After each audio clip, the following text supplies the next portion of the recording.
Hello, everyone, and welcome. I am very pleased to have Thomas Iland as my guest today. Diagnosed with autism at 13 years old, Tom Iland has worked hard to achieve his goals, learning to drive, living on his own, graduating from college, obtaining full-time employment, running 2 marathons, and having a girlfriend. Tom recently left his career as a certified public accountant to educate, inspire, and motivate people affected by autism and other learning differences. One of only 4,000 distinguished Toastmasters in the world and a member of the National Speakers Association, his mantra, know yourself, love yourself, be yourself, has been featured in keynote speeches at autism conferences around the country, in a TedX talk, and is among the topics in his award-winning, best-selling book, Come to Life, Your Guide to Self-Discovery. Tom recently had the honor of speaking at the United Nations as an emerging leader in the autism community and enjoys helping people become their best selves through coaching and consulting. He currently lives in Santa Clarita, California, with his dog, Bridget. Welcome, Tom, and thank you for joining me today to discuss your own secrets to success in dealing with the challenges faced by many of those with special needs. Thank you for having me, Gilda. It's really nice to be here. To get started, tell us a little bit about your childhood. Did you know what you wanted to be or do when you got older? Well, basically from a young age, I knew I was really good with numbers, and I knew I really liked Star Wars, so I made it my goal in life to be George Lucas's accountant from a very young age. And I started to put that into motion, so I went to school for accounting and got my bachelor's degree in accounting from California State University, Northridge. I interned at the Walt Disney Company straight out of college doing property taxes. I was with them for 3 tax seasons. And then I left the company, and then after I left the company, Disney acquired Lucasfilm. So when you think about it, retroactively and indirectly, I was George Lucas's accountant, and I accomplished my goal. You certainly did. That's true. So what happened after that? After that, I worked in a couple more accounting jobs. I interned at the Big Four accounting firm Deloitte for a summer. I had some jobs as a temporary employee. Finally got a permanent job with benefits, something I've been striving for my entire life.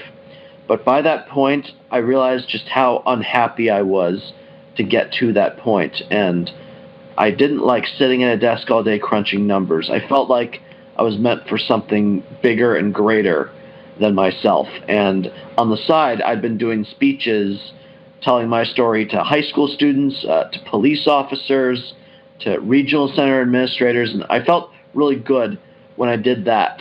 So 3.5 years ago, I put in my 2 weeks at a job with benefits and such because I now need to speak on stages. I need to share what has worked for me and what hasn't. I need to let people know what I've been through so they can help the people with autism, special needs, learning differences, whatever you might call it, so they can all become their best selves. And I have found much greater pleasure and happiness helping people on a personal level.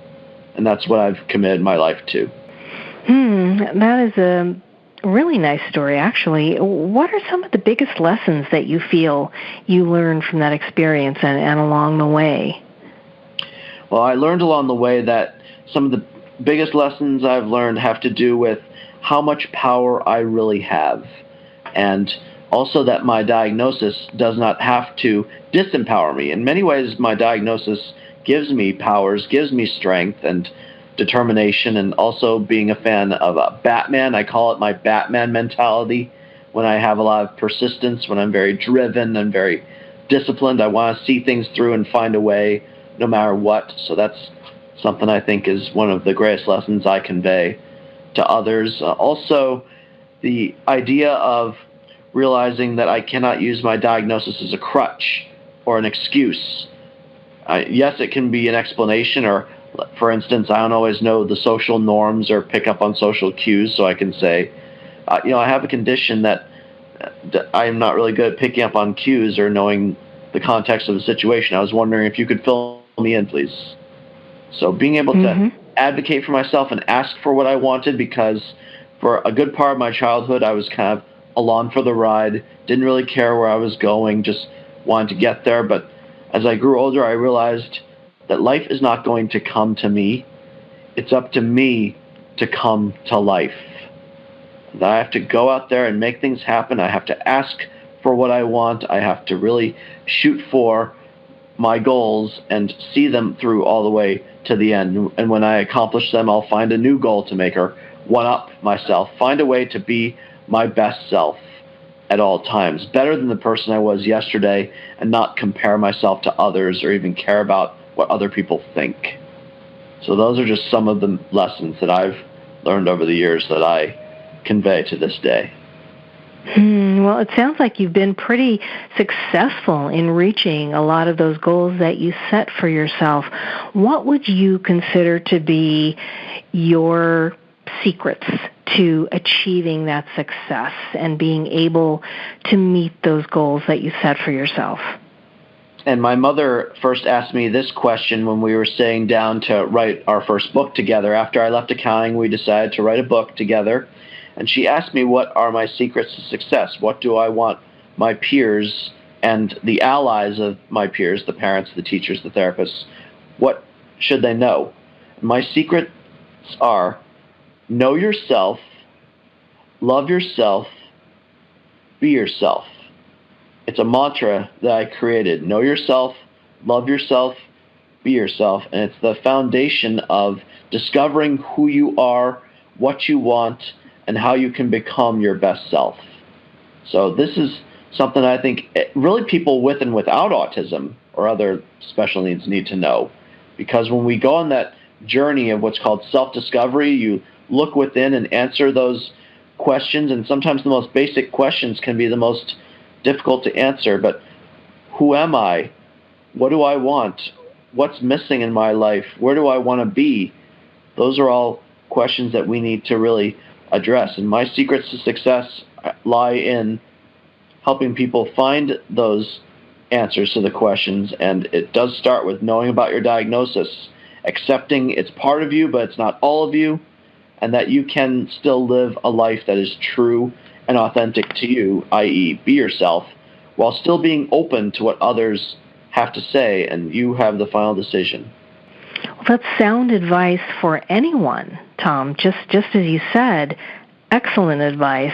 I would say for anyone at any point in life, really, is to know who you are and to be true to who that person is. Really, the foundation of happiness is what we're talking about, I think. So tell me, what is the most exciting thing that you're working on right now?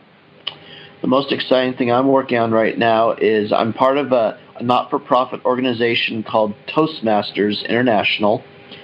They help people improve their public speaking, their leadership, their communication through speeches. And Toastmasters has an elite program called the Accredited Speakers Program. These are people that speak for a living and have mastered the art of public speaking and apply it to their particular job, trade, or line of work. And I recently applied to become an accredited speaker, and it's an application process. So I had to list speaking engagements for the last couple of years where I got paid. I had to get letters of recommendation from clients, and I had to record myself giving a speech on video in front of a live audience. And those get submitted to judges, and the judges decide this does not qualify, start over again, or they say, come to our international convention and audition before like 1,000 people, and there will be judges in that audience. And if you can wow us there, you're an accredited speaker.